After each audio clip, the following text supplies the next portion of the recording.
കട്ടായി 4-ാം വാർഡ് കൗൺസിലറും Sreekandapuram block Congress executive committee അംഗവുമായ KJ. Chacko Konnakkal UDF parliamentary party യോഗം ബഹിഷ്കരിച്ചു. കുടിയാൻമലയിൽ തുടങ്ങുന്നു എന്ന് പറയുന്ന ക്വാറിയുടെ എക്സ്പ്ലോസീവ് മാഗസിൻ നിയമവിരുദ്ധമായി ശ്രീകണ്ഠപുരം മുനിസിപ്പാലിറ്റിയിൽ സ്ഥാപിക്കാനുള്ള നീക്കത്തിൽ പ്രതിഷേധിച്ചും പാർലമെന്ററി പാർട്ടി സെക്രട്ടറി യോഗത്തിലേക്ക് വിളിച്ചുവരുത്തിയിട്ട് താങ്കൾ ഈ യോഗത്തിൽ പങ്കെടുക്കാൻ പാടില്ല എന്ന് പറഞ്ഞ് അപമാനിച്ചതിലും പ്രതിഷേധിച്ചാണ് ബഹിഷ്കരണം. ഈ എക്സ്പ്ലോസീവ് മാഗസിൻ ഏരുവേശി പഞ്ചായത്തിൽ സ്ഥാപിക്കാൻ സ്ഥലം കണ്ടെത്തിയിരുന്നു. നാട്ടുകാരുടെ എതിർപ്പിനെ തുടർന്ന് ശ്രമം ഉപേക്ഷിച്ചിരുന്നു. ശക്തമായ ജനകീയ എതിർപ്പ് മൂലമാണ് ആ തീരുമാനം ഉപേക്ഷിച്ചത്. ജനങ്ങളുടെ ജീവനും സ്വത്തിനും സംരക്ഷണം നൽകേണ്ട പ്രാദേശിക ഭരണകൂടം മുനിസിപ്പാലിറ്റിക്ക് യാതൊരു ഗുണവുമില്ലാതെ ക്വാറികൾക്കാവശ്യമായ സ്ഫോടക വസ്തു ശേഖരം സൂക്ഷിക്കുന്ന ഈ ഗോഡൌൺ ശ്രീകണ്ഠപുരം മുനിസിപ്പാലിറ്റിയിൽ സ്ഥാപിക്കാനുള്ള ശ്രമം ഉപേക്ഷിച്ചില്ലെങ്കിൽ ജനഹിതമനുസരിച്ചുള്ള തുടർ നടപടികൾ സ്വീകരിക്കുമെന്ന് ശ്രീകണ്ഠപുരം നഗരസഭാ കൗൺസിലർ ചാക്കോ കൊന്നക്കൽ അറിയിച്ചു. പ്രദേശവാസികളുടെ എതിർപ്പ് മറ്റൊരു കൗൺസിലർ ചൂണ്ടിക്കാട്ടിയപ്പോൾ അത് ഗൗരവത്തിലെടുക്കുവാൻ നേതൃത്വം തയ്യാറാകാത്തതും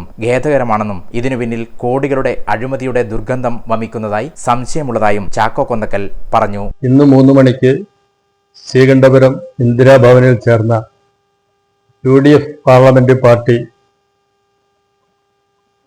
കുടിയാമലയിൽ തുടങ്ങാൻ പോകുന്ന കോറിക്ക്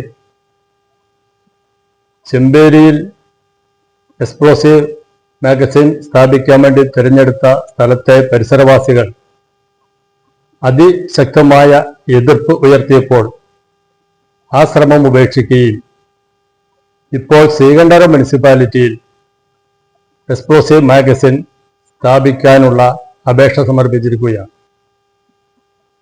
പ്രസ്തുത അപേക്ഷ ഉൾപ്പെട്ട അജണ്ട 12-ാം തീയതിയിലെ മുനിസിപ്പൽ കൗൺസിൽ അവതരിപ്പിക്കുകയാണ്. അതിന് മുന്നോടിയായാണ് ഇന്ന് പാർലമെന്റ് പാർട്ടി യോഗം ചേർന്നത്. പാർലമെന്റ് പാർട്ടി യോഗത്തിൽ ജനങ്ങളാൽ തിരഞ്ഞെടുക്കപ്പെട്ട ഒരു ജനപ്രതിനിധി എന്ന നിലയ്ക്ക് ഈ നിമിഷം വരെ നയനാർമലയിലെ മൂളിയാൻ കർഷറാൻ കോറി പൂട്ടിക്കുവാൻ വേണ്ടി ഒറ്റക്കെട്ടായി നിന്ന നേതൃത്വം ഇവിടെ എക്സ്പ്ലോസീവ് മാഗസിന് ലൈസൻസ് കൊടുക്കുന്നത് ഇരട്ടത്തപ്പാണെന്നും അത് ആ തീരുമാനത്തിന് പിന്തിരിയണമെന്ന് ഞാൻ ആവശ്യപ്പെടുകയുണ്ടായി. പക്ഷേ നേതൃത്വം എൻ്റെ അഭിപ്രായം മാനിക്കാൻ തയ്യാറായില്ല. ഞാൻ മാത്രമല്ല, മറ്റൊരു കൗൺസിലറും എക്സ്പ്ലോസീവ് മാഗസിന് തിരഞ്ഞെടുത്ത സ്ഥലത്തെ പ്രദേശവാസികൾ എന്നോട് എതിർപ്പ് അറിയിച്ചിട്ടുണ്ട് എന്ന് പറഞ്ഞപ്പോൾ പോലും അദ്ദേഹത്തിന്റെ അഭിപ്രായം മാനിക്കുവാനും നേതൃത്വം തയ്യാറായില്ല. എന്ന് മാത്രമല്ല, പാർലമെന്റ് പാർട്ടി സെക്രട്ടറി എന്നെ യോഗത്തിലേക്ക് വിളിച്ചു വരുത്തി ഞാൻ ജനങ്ങളോടൊപ്പം നിന്ന് ഒരു അഭിപ്രായം രേഖപ്പെടുത്തിയപ്പോൾ അങ്ങനെയാണെങ്കിൽ താങ്കൾ യോഗത്തിൽ പങ്കെടുക്കേണ്ടതില്ല എന്ന് പറഞ്ഞ് എന്നെ അപമാനിച്ചതിലും കൂടി പ്രതിഷേധിച്ച് ഇന്നത്തെ പാർലമെന്റ് പാർട്ടി യോഗം ഞാൻ ബഹിഷ്കരിക്കുകയാണ് ചെയ്തത്. നമുക്കറിയാം, ഒരു പ്രാദേശിക ഭരണകൂടം ജനങ്ങളുടെ ജീവനും സ്വത്തിനും സംരക്ഷണം നൽകേണ്ടവരാണ്.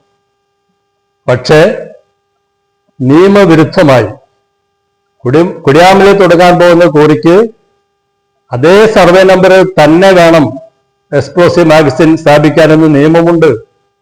ആ നിയമവിരുദ്ധമായി ശ്രീകണ്ഠപുരം മുനിസിപ്പാലിറ്റിയിൽ ഈ എക്സ്പ്ലോസീവ് മാഗസിൻ സ്ഥാപിക്കുന്നതിന് പിന്നിൽ കോടികളുടെ അഴിമതിയുടെ ദുർഗന്ധം വമിക്കുന്നു എന്ന് ആരെങ്കിലും പറഞ്ഞാൽ അതിനെ നിഷേധിക്കാൻ സാധ്യമല്ല. അതുകൊണ്ട് തന്നെ കോറി വിരുദ്ധ സമിതിയുടെ രക്ഷാധികാരി എന്ന നിലയ്ക്ക് എന്നെ സംബന്ധിച്ചിടത്തോളം നയനാർമലയിൽ സ്വീകരിച്ച അതേ നയം മാത്രമേ ഇവിടെയും സ്വീകരിക്കാൻ സാധിക്കുകയുള്ളൂ. അതുകൊണ്ടാണ് വേദനയോടെ ഞാൻ ഇന്ന് പാർലമെന്റ് പാർട്ടി യോഗം ബഹിഷ്കരിക്കാൻ ഇടയായത്. ഇനിയെങ്കിലും നേതൃത്വം സത്യാവസ്ഥ മനസ്സിലാക്കി ജനങ്ങളുടെ മുമ്പിൽ ഒരു തീ ബോംബ് സ്ഥാപിക്കാനുള്ള ഈ തീരുമാനത്തിൽ നിന്നും പിന്തിരിയണമെന്ന് വിനയപുരസ്സരം ഞാൻ അപേക്ഷിക്കുകയാണ്.